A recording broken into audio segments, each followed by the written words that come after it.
O nosso assunto de hoje fala sobre pandemia e espiritismo. Só que para que a gente possa retornar um pouquinho nessa nossa discussão de hoje, nós precisamos recuar a um tempo mais lá atrás, a época do Cristo, para entender alguns fenômenos que aconteceram nesse sentido. A mensagem de Jesus, ela é uma mensagem profundamente consoladora. Se nós percebermos seus discursos, seus sermões, suas parábolas e seus ensinamentos estavam sempre voltados para o desprendimento dos bens terrenos, para a busca do amor, do perdão, de uma conexão mais efetiva do homem com Deus. Numa sequência de ditos parabólicos, de ensinamentos distintos, de encontros com pessoas, discursos longos ou curtos, mas sempre voltados para essa temática.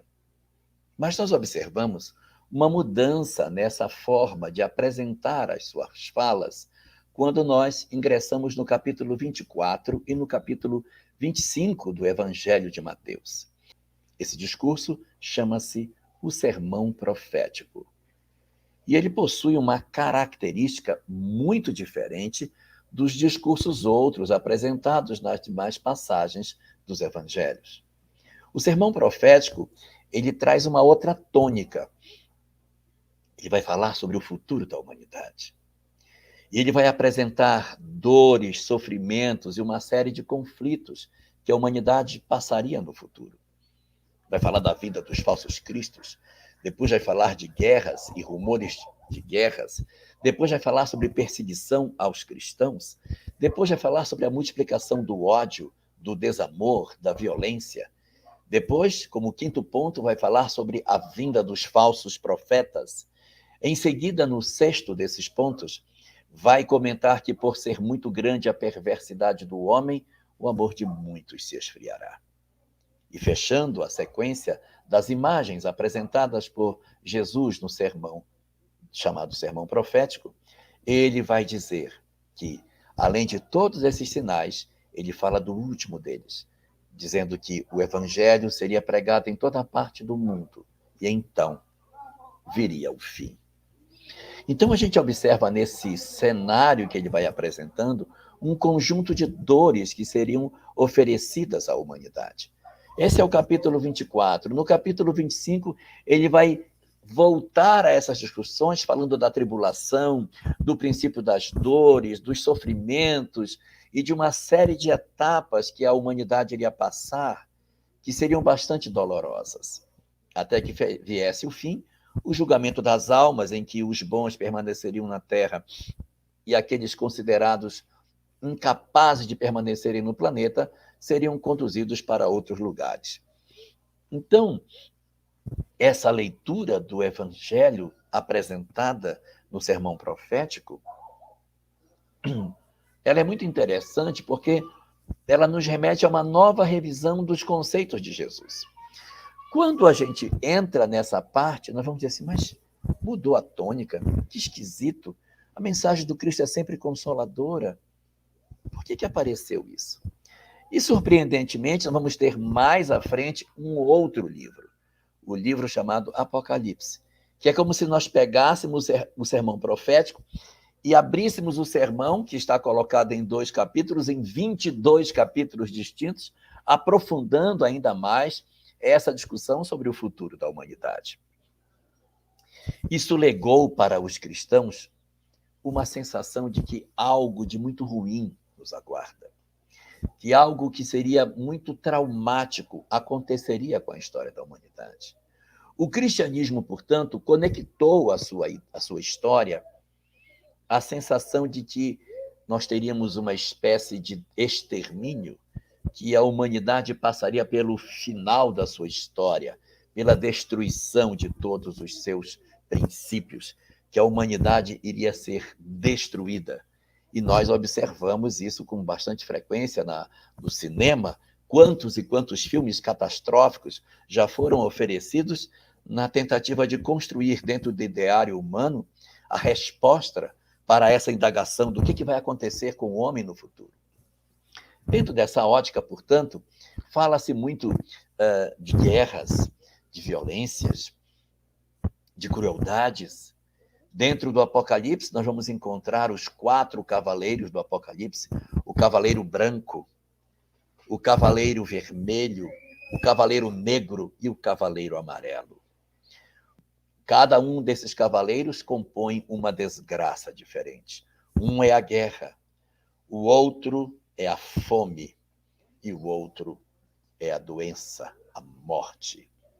Mostrando assim uma imagem bastante difícil para que nós conseguíssemos imaginar uma leitura mais otimista do futuro da humanidade.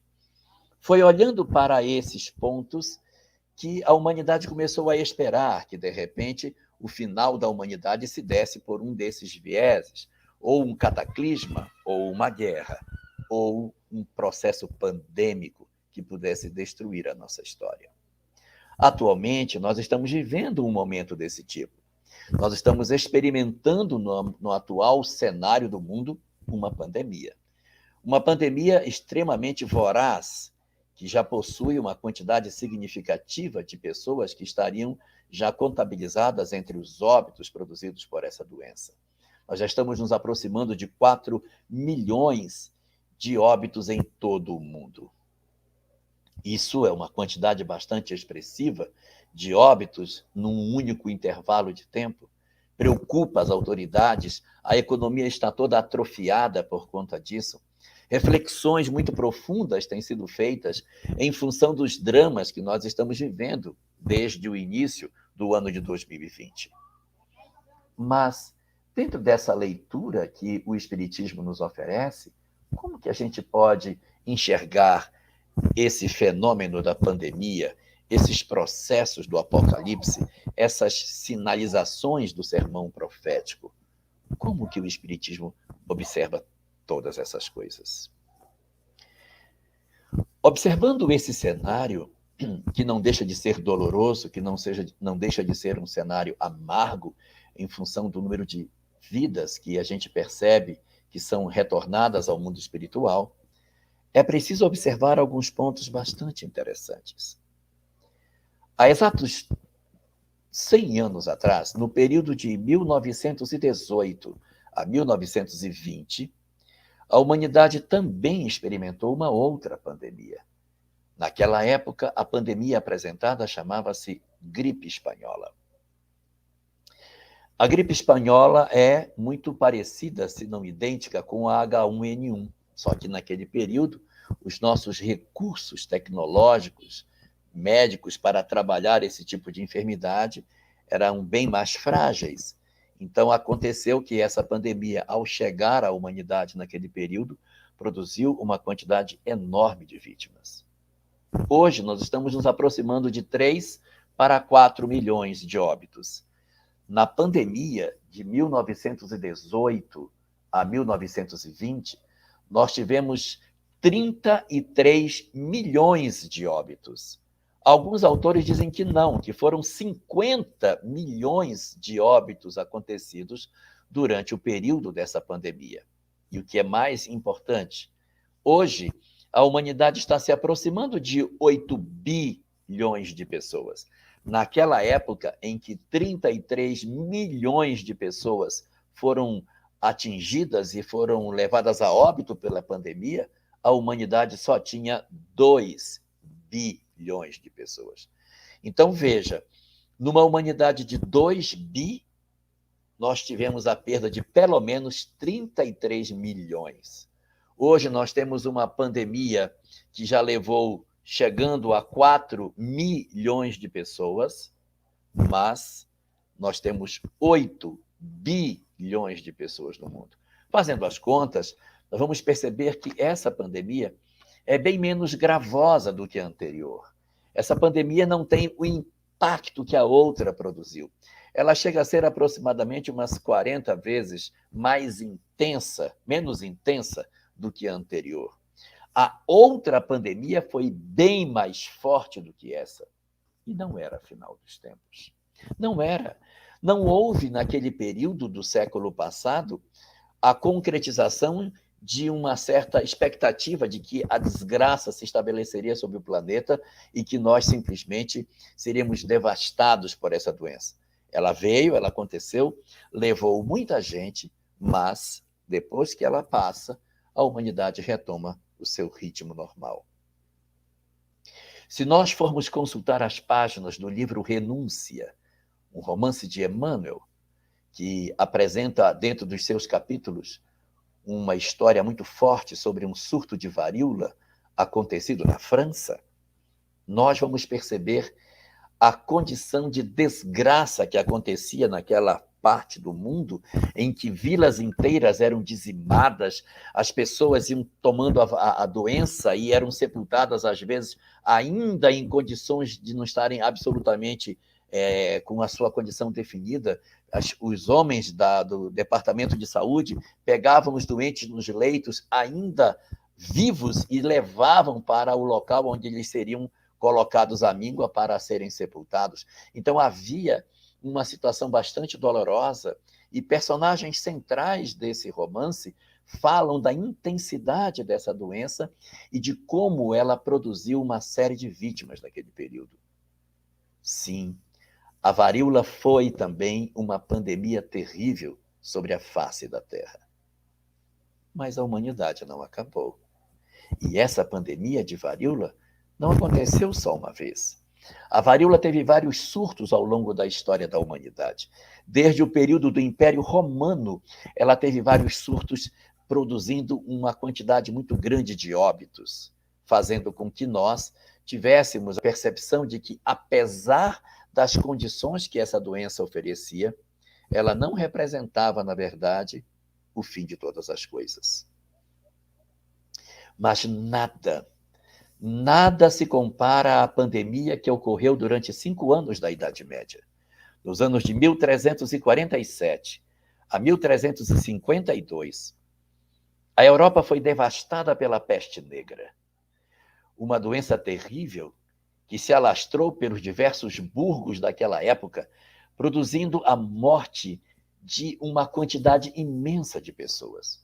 Os estudiosos dizem que 1/3, e outros falam metade ou 1/3 da população de toda a Europa foi levada a óbito por conta da peste negra.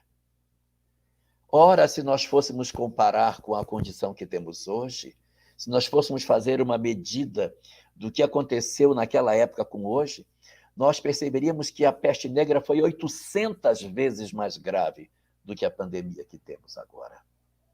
Então, essa pandemia, ela não é, na verdade, a pior pandemia que a humanidade já possuiu. Não é. Ela é grave? Sim. Devemos tomar cuidado? Sim. Fazer tudo o que a gente puder para que essa parte da nossa história fique para trás? Sim, devemos fazer. Mas não devemos nunca ter a crença de que, de repente, esse é o pior momento que a nossa humanidade já viveu. Não é. Ela, comparada com as outras, é muito menor. Observemos a geração que viveu no período da chamada gripe espanhola. Ela enfrenta a gripe espanhola no período de 1918 a 1920. Só que antes dessa gripe, no período de 1914 a 1918, exatamente o ano que a gripe começa, havia acontecido a Primeira Guerra Mundial. Eles enfrentam 5 anos de guerra. Depois de 5 anos de guerra, eles pegam 3 anos em seguida de pandemia. Meu Deus. E 19 anos depois do final da pandemia, começa a Segunda Guerra Mundial. Tudo isso numa única geração. Essas pessoas atravessaram esse processo doloroso durante um período bastante curto, mas eles conseguiram, apesar de terem menos recursos tecnológicos do que nós, menos condição de poder fazer um enfrentamento efetivo da doença e poderem lidar com 2 conflitos mundiais no intervalo de tempo muito curto, eles sobreviveram e nos legaram a civilização que nós temos. Eles reconstruíram as suas cidades, eles retomaram as suas vidas e fizeram com que suas histórias tivessem seguimento. O que está acontecendo conosco? que, de repente, diante dessa pandemia, estamos tendo uma dificuldade bem maior para atravessar por ela. O que será que os companheiros possuíam e que nós hoje temos dificuldade de ter, que não está compensando nossos recursos tecnológicos? É porque a humanidade do passado, aquela que não é a nossa geração, possuía um instrumento muito poderoso para atravessar os seus momentos de crise, chamado fé. A fé possui um poder extraordinário para motivar as criaturas a caminharem em frente, a não desistirem de seus propósitos, a encontrarem um objetivo superior para as suas vidas. Voltando ao livro Renúncia, as páginas estão repletas de fé. As páginas estão repletas da certeza de que Deus tomava conta da vida de todos os personagens que a trama apresentava. Você percebe ali naquela imagem do século XVII, virado para o século XVIII, que é onde acontece a narrativa, os personagens inflamados de um propósito de fé muito grande. Os religiosos e os não religiosos, as pessoas da sociedade, elas estavam imbuídas de uma certeza de uma proteção divina. E isso era muito importante que nós tivéssemos. Nós perdemos isso. O século XIX foi um século muito marcante na história da humanidade pela desconstrução dos nossos valores de fé. Houve um trabalho durante o século XIX de tentativa de apagar da criatura humana a figura de Deus das nossas vidas. Isso se deu porque a religião, nos séculos anteriores, havia perseguido muito a ciência e muito a filosofia. E por essa razão, no século XIX, ciência e filosofia se uniram para se vingar da religião. Só que se é verdade que a religião fazia mal, e isso é verdade, muitas religiões produziam muito sofrimento no homem, a religião poderia fazer, mas a espiritualidade nunca fez mal à criatura humana. E na tentativa de extirpar a religião do coração dos homens, a ciência e a filosofia arrancaram junto, ou pelo menos tentaram arrancar do coração do homem a espiritualidade, na certeza de que o homem sem Deus do século XX seria muito mais capaz de fazer a sua história sem estar vinculado às crendices que as religiões lhes apontavam. Nós somos hoje o resultado desse experimento. Nossa sociedade distante de Deus, onde a juventude tem pouca proximidade com a fé, aonde nós não temos mais uma quantidade significativa de pessoas inflamadas por um ideal superior, aonde nos falta de maneira muito mais profunda essa sensação de que Deus participa das nossas vidas, quando nós percebemos efetivamente que os nossos corações estão distantes do Criador. Não é difícil justificar por que nós temos hoje taxas tão elevadas de suicídio, de depressão, de ansiedade, de síndrome do pânico e de uma série de transtornos mentais que ocorrem na nossa sociedade exatamente porque nós tivemos a possibilidade de retirar a crença de que Deus cuida de nós, nas nossas vidas. Hoje nós somos o resultado de tudo isso. Nossa sociedade não tem certeza da existência de Deus. Como não tem certeza disso, não sabe da sua proteção, não sabe que Deus nos cuida, perdeu a ideia de que nós estamos debaixo da sua proteção augusta, da sua providência, e por consequência, como não há mais Deus para cuidar de nós, não existe mais um código para ser seguido. Tudo passou a ser próximo de nós. Não existe mais nada que não se possa fazer. Uma vez que Deus não está mais no controle das nossas existências, as pessoas olham para si próprias no espelho e perguntam: e por que não? Se não há mais ninguém para oferecer a nós um código de conduta, por que não? E neste cenário, neste ambiente, nós vamos perceber que a frase de Paulo na sua carta aos Coríntios está sendo corrompida, uma vez que Paulo disse: tudo me é lícito, mas nem tudo me convém. Porque a sociedade licenciosa de Corinto dizia: mas se eu posso fazer, é porque é lícito. Ora, se eu posso, Então é lícito fazer. E foi quando Paulo, então, inspirado no comportamento licencioso daquela sociedade, cunhou a frase tão famosa: tudo me é lícito, mas nem tudo me convém. Hoje, a nova geração está apresentando uma reinterpretação disso, dizendo: tudo me é lícito, então tudo me convém. E por esse motivo, uma quantidade enorme de comportamentos que nós observamos na nossa geração atual não existiam nas gerações passadas. O que está havendo é o resultado do processo de afastamento das nossas vidas em relação àquilo que Deus gostaria que nós fizéssemos. A pandemia, portanto, ela não é efetivamente a marca de um processo efetivo de mudança de transição planetária. Não, porque as pandemias maiores atrás não marcaram isso. Não vai ser essa que é menor que vai marcar que realmente nós estamos diante de um processo de transformação social. O que vai determinar se nós vamos fazer uma mudança ou não nas nossas vidas não é a pandemia. Não. Não é o que acontece do lado de fora do homem. Não são guerras, não são cataclismas, maremotos, terremotos, vulcões, tufões, tsunamis, nada disso.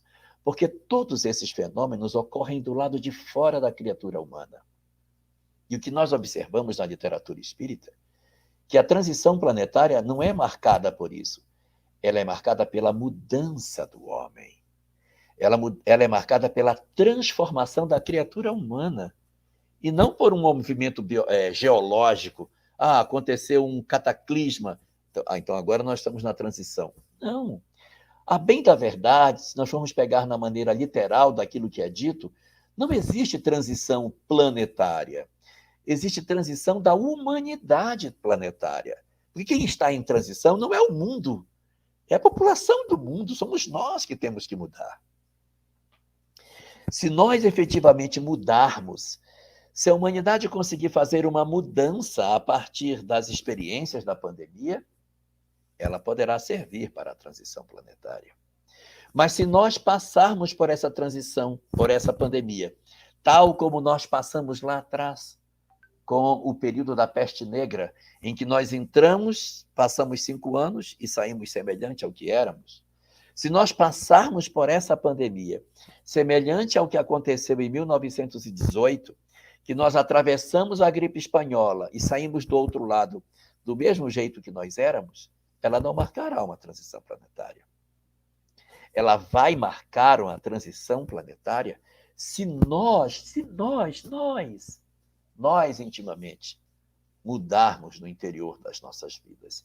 Se nós exercitarmos em nós mudança de comportamento, aí podemos dizer, essa pandemia, ela está de acordo com aquilo que o Espiritismo falava sobre o final dos tempos. Porque é preciso mudar a criatura humana. E como que essa pandemia poderá mudar os homens? Em que aspecto ela poderá nos transformar? Ela pode nos transformar. Nós temos ciência sobre a questão que depois vai ser tratada mais à frente por outros companheiros que vão trabalhar a questão das experiências de quase morte, mas a gente sabe que é muito frequente que uma pessoa que tem uma experiência de quase morte, quando ela volta mexida.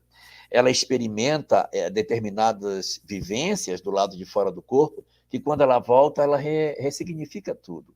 Ela descobre que os bens materiais não são a coisa mais importante. Ela descobre que aquilo que o dinheiro não compra é o que tem valor.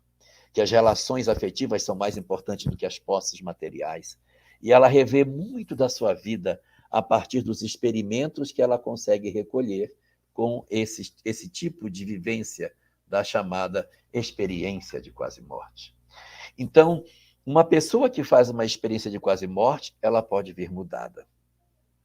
Imagine o que poderá acontecer com a humanidade, com os milhões de pessoas que durante a pandemia ficaram entubados, ficaram em coma, tiveram experiência de quase morte e retornaram. Se essas criaturas vierem com os seus corações transformados, nós poderemos fazer uma nova civilização.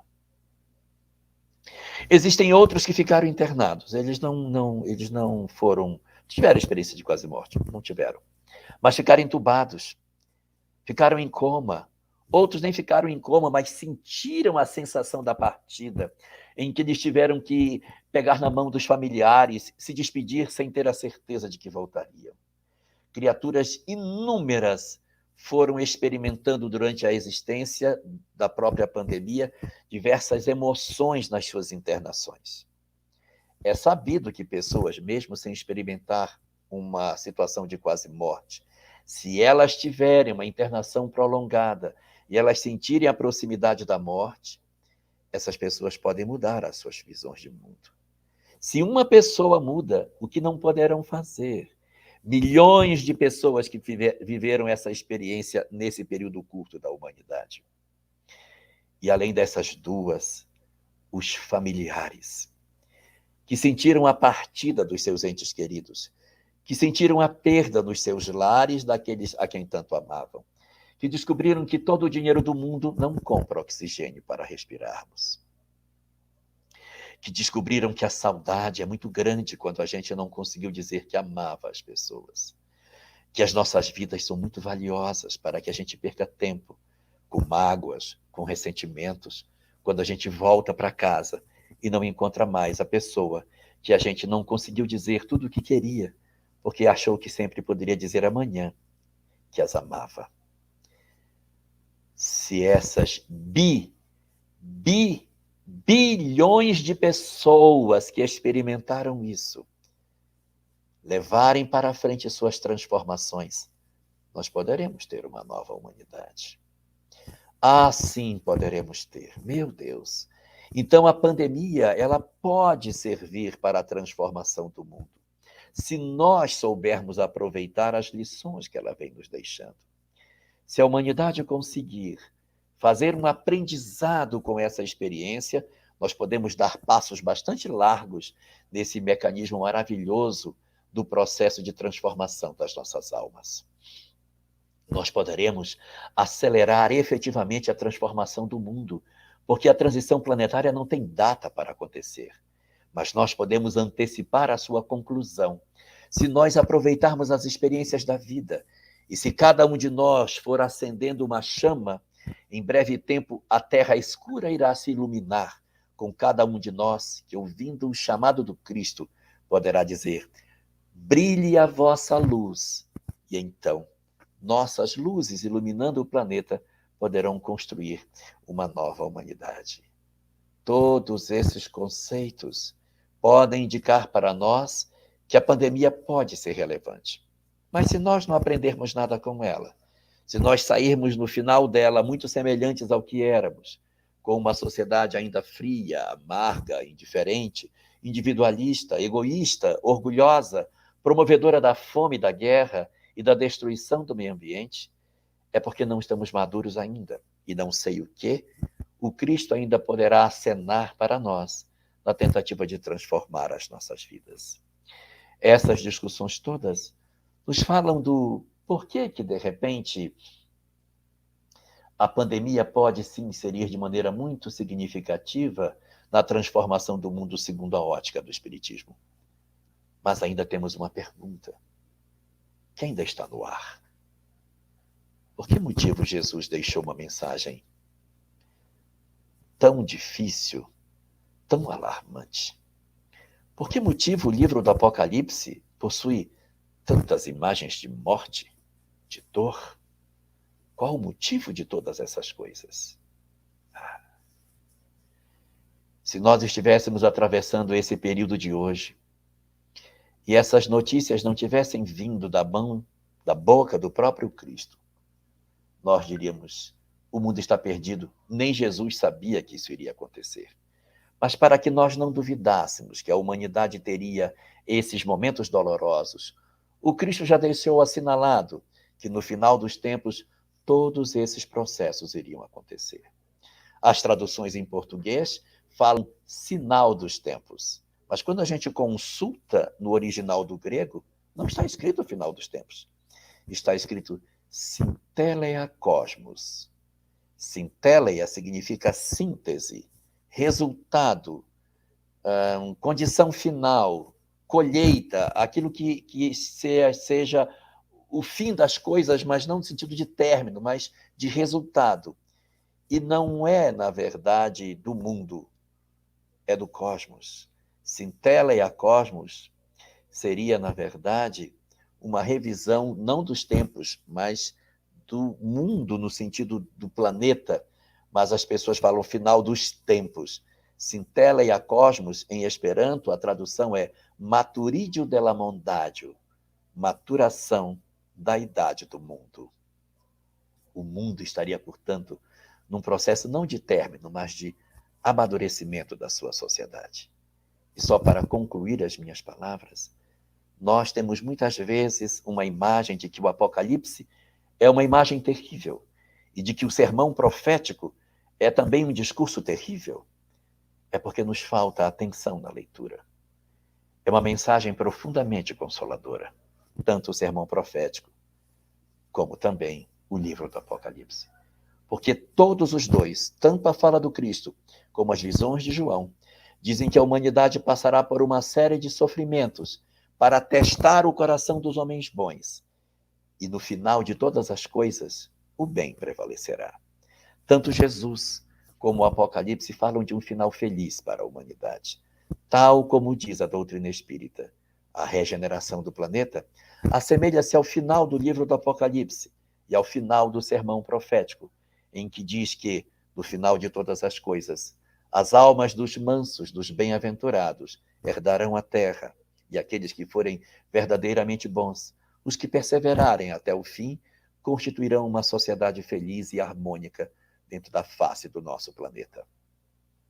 Pensemos nisso para podermos auxiliar na construção dessa sociedade que nós tanto queremos desde agora, aproveitando todas as lições que a vida nos oferece, fazendo com que a pandemia tenha um excelente resultado para a humanidade, não em função dos óbitos em si, não, mas pela possibilidade de inaugurar um novo momento na história da humanidade por um pensamento profundamente diferenciado, voltado para o amor, para a concórdia e para a compreensão do valor que as coisas espirituais têm e que o mundo terreno nunca será capaz de nos dar. Pensemos nisso e colaboremos com Cristo na construção do novo mundo.